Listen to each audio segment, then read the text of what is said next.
La bienvenida a Sergio Arelovich, él es economista y coordinador de MATE, el mirador de la actualidad del trabajo y la economía. Lo recomendamos para tener datos duros de lo que está pasando en nuestra economía. ¿Cómo te va, Sergio? Lucas y Leila, te saludamos. Hola Leila, hola Lucas, hola Leila, LL. Buen día. Buen día. ¿Cómo anda, compañero? Bueno, ayer fue un parazo y nos gustaría que nos des algunos datos de esta depresión económica que estamos viviendo y cuáles son las perspectivas hacia adelante, porque recién hablábamos de tarifas, nos dicen que frenaron los aumentos. Bueno, no nos dimos cuenta de eso, ¿no? Y veo mucha gente asustada, ¿no? Incluso nosotros decimos, ¿hacia dónde vamos, Sergio? ¿Y cómo estamos? Bueno, para no ser reiterativo respecto de las cosas que ya se conocen y en la voz o en la pluma de un conjunto de analistas que ya siguen la coyuntura económica, claramente parece que queda plasmado que la depresión que estamos sufriendo, el retroceso de la actividad económica que estamos sufriendo, no es consecuencia de la naturaleza, sino que fue objetivo planificado por el gobierno nacional, porque parte de la base que con la depresión y la caída de la demanda va a constituir una de las bases, uno de los pilares para reducir las tasas de inflación, sumado al tema de la emisión. Bueno, parece que el éxito no ha sido tal, porque en el mejor de los casos los actuales niveles de inflación son más o menos parecidos a los niveles que dejó el gobierno saliente, que eran bastante altos por un lado, y por el otro lado, tal como vos planteabas, como quedan pendientes, como quedan diferidos seguramente para el mes que viene o para el otro, los aumentos de otro tipo de servicios públicos como gas y electricidad, es probable que volvamos a tener niveles de inflación muy altos en una situación en la cual los ingresos, tanto de los trabajadores formales, informales, estatales, privados, independientes, y todo lo que es el arco de prestaciones previsionales, jubilaciones, pensiones, han visto decrecer su poder de compra en proporciones nunca vistas en tan breve tiempo, lo cual agrega depresión a la situación económica. Para los economistas, para mirar la macro, en general se plantean, a ver, ¿por dónde podemos crecer? ¿Por el consumo, por la inversión o por el comercio exterior? Entendiendo como el consumo, no solamente el consumo de hogares, sino también el consumo público, o sea, el gasto público. Bueno, el consumo no puede ser alimentado como consecuencia del gasto público porque fue reducido, tampoco por los ingresos de los hogares porque fueron reducidos en su poder de compra, tampoco la inversión porque la inversión está paradísima, sobre todo catalizada por el parate en la obra pública.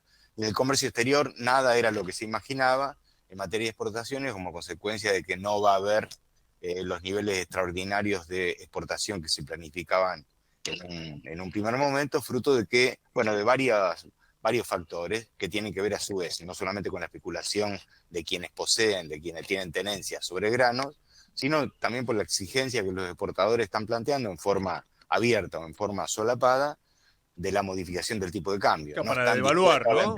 Que No están la dispuestos puja a por vender a 1.000 pesos, ¿no? a 1.000 pesos.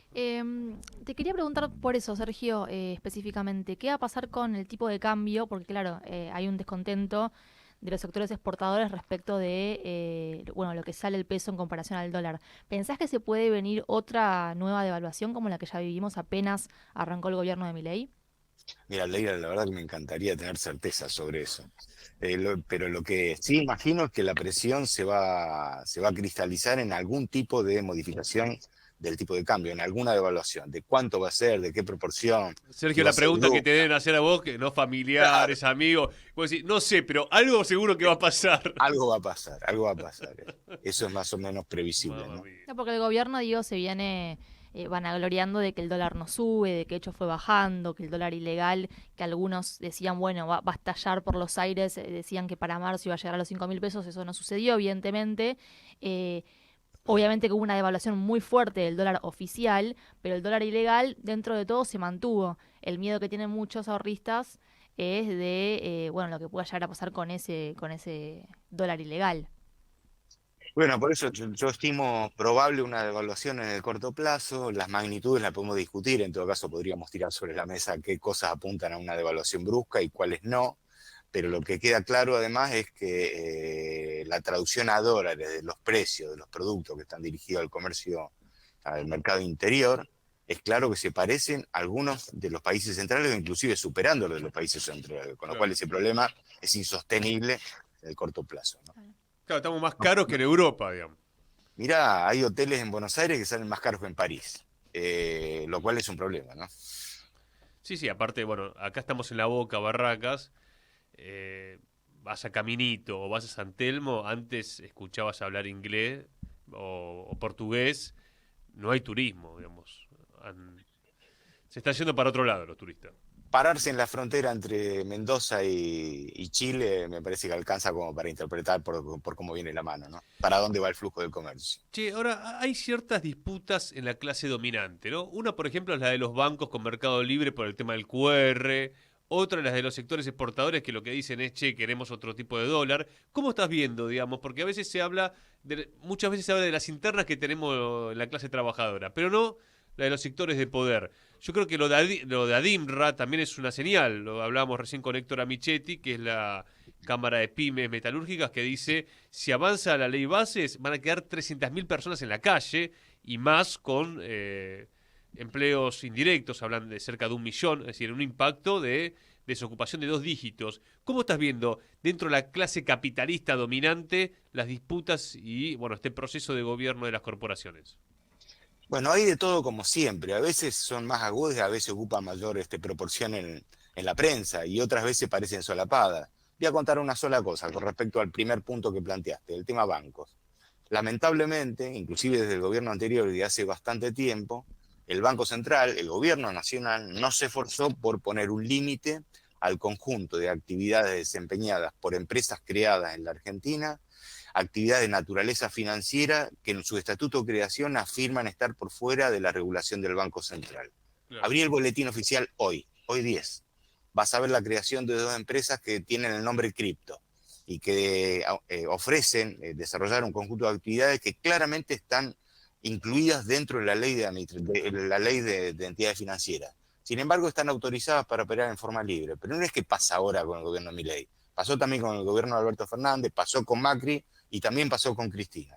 Si vos mirás la tasa de creación de entidades financieras que no son bancos, y no exagerando, en promedio da unos 15 a 17 entidades por mes. Por mes. ¿La fintech serían, Sergio?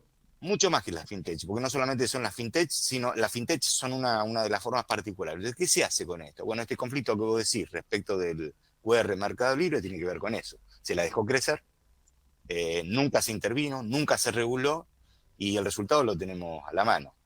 Y esto permite, en todo caso, interpretar por qué ha habido algunos movimientos importantes desde el punto de vista de las tenencias del capital accionario, donde el HSBC de la sucursal en Argentina fue comprada por un banco local y el Itaú fue comprado por otro banco, la sucursal argentina del Banco Itaú fue comprada por otro banco local, y me parece que hay que prepararse para este tipo de movimientos. Yo no sé, por ejemplo, qué es lo que piensa hacer el grupo de Elstein con su propiedad, no su mayoría propietaria, sino la mayoría del capital con derecho a voto que tiene el Banco Hipotecario, que de hipotecario tiene bastante poco, hace muchos años, de que se privatizó prácticamente. Ajá. Y que forma parte del entramado de la estrategia de este grupo local, ¿no? Entonces, conflictos entre lo que sería el poder concentrado, la clase hegemónica, etcétera, siempre los hubo. A veces son un poco más, otros un poco menos. Me parece que hay que entrar en cada uno. Por eso pongo el ejemplo. No, interesante ahí. Disculpa, y una cosita importante. Hay que ver, bajo el régimen del RIGI, esta cosa que está en la iniciativa de la ley bases, qué es lo que dicen las empresas que ya están explotando el litio en la Argentina, porque se vendría a su competencia. Tal como está pensado, bueno, yo te abro la puerta y vení, pero no necesariamente van a poder entrar, porque ya hay jugadores demasiado pesados, que son eslabones locales de compañías de comportamiento global, que son fundamentalmente las dos más importantes, y que están asociadas, por ejemplo, con Toyota y algunas otras empresas. Entonces hay que mirarlo en detalle, esto que vos decís del conflicto intraempresarial, fundamentalmente en la cúpula. Ahora, el RIGI, uno lo que entiende es que la ley bases se construyó sobre todo en estudios de abogados de grandes multinacionales, por ejemplo, el capítulo laboral Funes de Rioja, ¿no? o ciertos capítulos en el estudio Martínez de Oz. ¿A quién apunta Rigi, digamos, como capítulo concreto? Estamos hablando de las grandes corporaciones extranjeras, por ejemplo, representadas en AmCham. Mira, yo creo que es una apertura general orientada a capturar el ingreso de dólares y que permita construir una especie de respaldo y de crecimiento de las reservas internacionales para poder cumplir con las obligaciones financieras que tiene el país, fundamentalmente con los organismos financieros internacionales y los tenedores de títulos no residentes en la Argentina. Ahora, ese proyecto de norma, que habrán visto que en los periódicos aparece cada vez con más fuerza, que tanto el RIGI como el impuesto a las ganancias serían modificados en su texto original, por lo tanto eso implica que la totalidad del paquete volvería de diputados, sí, y el Pacto de Mayo va a quedar suspendido por mal tiempo, probablemente por eso, o postergado. Lo que hay que mirar del RIGI, entre otras cosas, es el conjunto de antecedentes que tenemos. Nosotros tenemos vigente la Ley de Inversiones Extranjeras modificada para peor durante el gobierno de Carlos Saúl I, el no movimiento que hizo ni a Menem ni a De la Rúa ya se lo hubiese pedido, pero sí fui muy duro respecto del gobierno de Néstor, los dos gobiernos de Cristina, de no hacer absolutamente nada con respecto al CIADI. Argentina debería haber denunciado al CIADI. La historia del CIADI es muy interesante y tiene que ver con el RIGI. Se creó en los años 60. ¿Por qué en los años 60? Porque se produjo el proceso de descolonización en África. Entonces las viejas colonias se transformaron en naciones independientes y las empresas que estaban ahí, que eran propiedad, que eran sucursales de empresas inglesas, españolas, francesas, etcétera, pasaron a ser inversión extranjera. Entonces, para proteger esa inversión extranjera, inventaron este tribunal medio raro en Naciones Unidas que se llama CIADI. Entonces, si uno mira la fecha de incorporación al CIADI en los países, ve que en los años 60 se incorporaron todas las potencias colonialistas, más Estados Unidos, y la totalidad de las viejas colonias que ahora eran estados nacionales africanos. Y tiene una segunda vuelta, que es en el año 90, donde América Latina casi en su totalidad se incorpora al CIADI y también se incorpora España, que fue el gran vector de penetración del capital europeo en los procesos de privatización, y la Argentina igual. Ahora, la Argentina, yo le reclamo a Néstor, le reclamé al gobierno de Néstor y a los dos de Cristina, nunca se le ocurrió denunciar los TBI, que son los tratados bilaterales de inversión, que son el objeto de discusión entre multinacionales y los estados nacionales. El RIGI potencia ese problema. No solamente lo potencia porque vuelve a centrar la posibilidad de la administración de los litigios en sede extranjera, fundamentalmente tribunales de Nueva York, sino que incorpora un conjunto de beneficios que superan a los que ya existían con el régimen de inversiones extranjeras que hemos visto, y te reitero, fue modificado por Menem, modificado respecto a la ley de origen que se dictó durante la dictadura militar. Eso significa que si viene otro gobierno y quiere cambiar el régimen de las grandes inversiones, te mandan al CIADI y te buscan aislar internacionalmente. Vamos a tener problemas, con lo cual hay que diseñar una estrategia de ella que desde el punto de vista debiera ser muy diferente de la que se optó durante los 12 años del gobierno de Néstor y Cristina. Tal cual, tal cual. Bueno, pero en primer lugar tumbar la ley bases. Sí, claro. Por lo pronto, lo que se viene para la clase trabajadora es cada vez peor.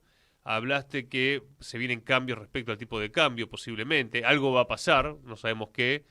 Y después la gran pregunta es si vamos a suponer, en el peor de los escenarios, consiguen la ley bases, si le van a dar los dólares. Porque hasta ahora Elon Musk dijo, recomiendo invertir en Argentina, pero no es que aparece esa lluvia de inversiones que sueñan los liberales.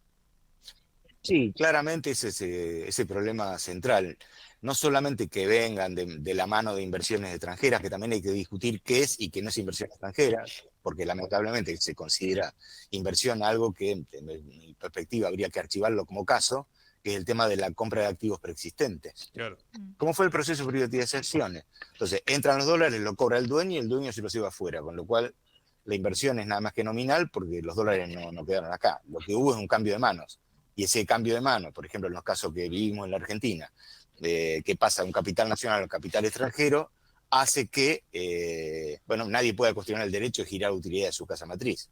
O miremos cómo fue el caso del litio, de lo que hay hasta ahora, de los años 90 hasta ahora, que para eso ni se necesita el RIGI. La inversión de las principales compañías que extraen litio en la Argentina no fue inversión de inyección de dólares propios, sino que lo que fue lo fue a través de préstamos otorgados por compañías que pertenecen al holding que controla la Argentina. Entonces, del minuto uno se giran utilidades bajo la forma de intereses de deuda, que es una deuda intrafirma, que fue el recurso para sortear la fiscalización del Estado Nacional, donde vos podrías haber intervenido limitando el giro de utilidad o esperando que madure la inversión, etc. ¿No? Acá las utilidades fueron giradas desde el minuto uno bajo la forma de intereses de la deuda que tomaron las compañías, otorgadas por entidades que, te reitero, pertenecen al holding de las controlantes. Sergio, gracias y buen fin de semana, compañero. Igualmente, gracias por el llamado. Saludos, Leila, saludos, Lucas. Abrazo Saludos. gigante. Ahí pasaba el economista Sergio Arelovich, coordinador del MATE, mirador de la actualidad del trabajo y la economía.